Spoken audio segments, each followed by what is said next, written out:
السلام علیکم ورحمۃ اللہ وبرکاتہ۔ سعودی عرب کے ایک بزنس مین نے خواب میں دیکھا کہ ایک شخص اس سے کہہ رہا ہے کہ تمہاری کمپنی کے آفس کے مین گیٹ کے سامنے فلاں شخص جو پھل بیچتا ہے اس کو عمرہ کروا دو۔ نیند سے بیدار ہوا تو اسے خواب اچھی طرح یاد تھا، مگر اس نے وہم جانا اور خواب کو نظر انداز کر دیا۔ 3 دن مسلسل ایک ہی خواب نظر آنے کے بعد وہ شخص اپنے علاقے کی جامع مسجد کے امام صاحب کے پاس گیا اور اسے اپنا خواب سنا۔ امام صاحب نے کہا اس شخص سے رابطہ کرو اور اسے عمرہ کروا دو۔ اگلے روز اس شخص نے اپنی اس کمپنی کے ایک ملازم سے اس پھل فروش کا نمبر معلوم کرنے کو کہا۔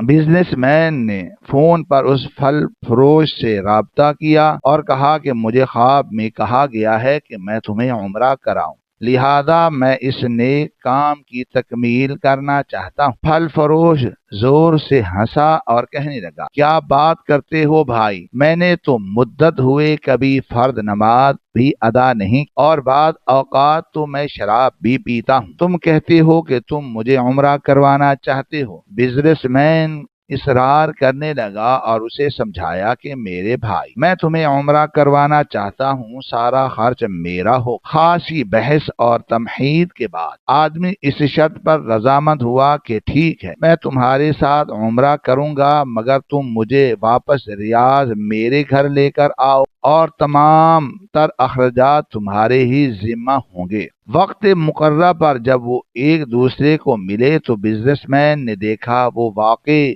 شکل و صورت سے کوئی اچھا انسان نہیں دکھائی دیتا تھا۔ اس کے چہرے سے عیاں تھا کہ وہ شرابی ہے اور نماز بھی بہت کم پڑھتا ہے۔ اسے بڑا تعجب ہوا کہ یہ وہی شخص ہے جسے عمرہ کرنے کے لیے خواب میں 3 مرتبہ مجھے کہا گیا۔ دونوں مکہ مکرمہ عمرہ کے لیے روانہ ہو میقات پر پہنچے تو انہوں نے غسل کر کے احرام باندھا اور حرم شریف کی طرف روانہ ہو۔ انہوں نے بیت اللہ کا طواف کیا، مقام ابراہیم پر 2 رکعت نماز ادا کی، صفا و مروہ کے درمیان سعی کی، اپنے سروں کو منڈوایا اور اسی طرح عمرہ مکمل ہو گیا۔ اب انہوں نے واپسی کی تیاری شروع کر دی۔ حرم سے نکلنے لگے تو پھل فروش بزنس مین سے مخاطب ہوا اور کہنے لگا، دوست، حرم چھوڑنے سے پہلے میں 2 رکعت نفل ادا کرنا چاہتا ہوں، نہ جانے دوبارہ عمرہ کی توفیق ہوتی بھی ہے یا نہیں۔ اسے بھلا کیا اعتراض ہوتا؟ اس نے نفل پڑھو اور بڑے شوق سے پڑھو۔ اس نے اس کے سامنے نفل ادا کرنے شروع کر، جب سجدے میں گیا تو اس کا سجدہ طویل سے طویل تر ہوتا چلا۔ جب کافی دیر گزر گئی تو بزنس مین نے اسے ہلایا۔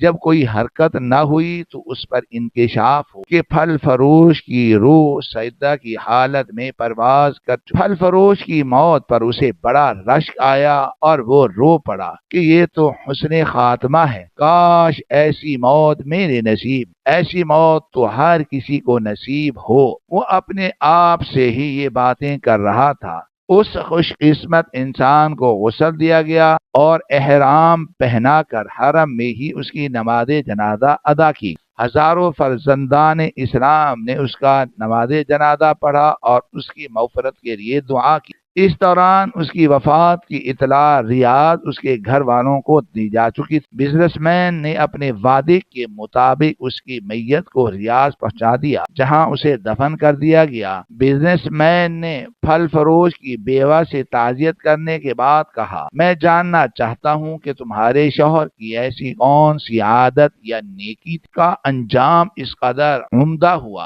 اور اسے حرم میں سجدہ کی حالت میں موت آئی؟ بیوہ نے کہا، بھائی، میرا خاوند کوئی نیکوکار آدمی تو تھا نہیں اور اس نے ایک لمبی مدت سے نماز روزہ بھی چھوڑ رکھا تھا۔ میں اس کی کوئی خاص خوبی تو بیان نہیں کر سکتی، مگر اس کی ایک عادت یہ ضرور تھی کہ وہ ہمارے ہمسائے میں ایک غریب بیوہ اپنے چھوٹے چھوٹے بچوں کے ساتھ رہتی ہے۔ میرا شوہر روزانہ بازار جاتا تو جو چیز اپنے بچوں کے لیے کھانے پینے کی لاتا وہ اس بیوہ اور اس کے یتیم بچوں کے لیے بھی لے کر آتا اور اس کے دروازے پر رکھ کر اسے آواز دیتا، اے بہن، میں نے کھانا باہر رکھ دیا ہے، اسے اٹھا لو۔ یہ بیوہ عورت کھانا اٹھاتی اور آسمان کی جانب سر اٹھا کر دیکھتی اور کہتی، اے اللہ رب العزت، آج پھر اس شخص نے میرے بھوکے بچوں کو کھانا کھلایا ہے، اے اللہ رب العزت اس کا خاتمہ ایمان پر فرما۔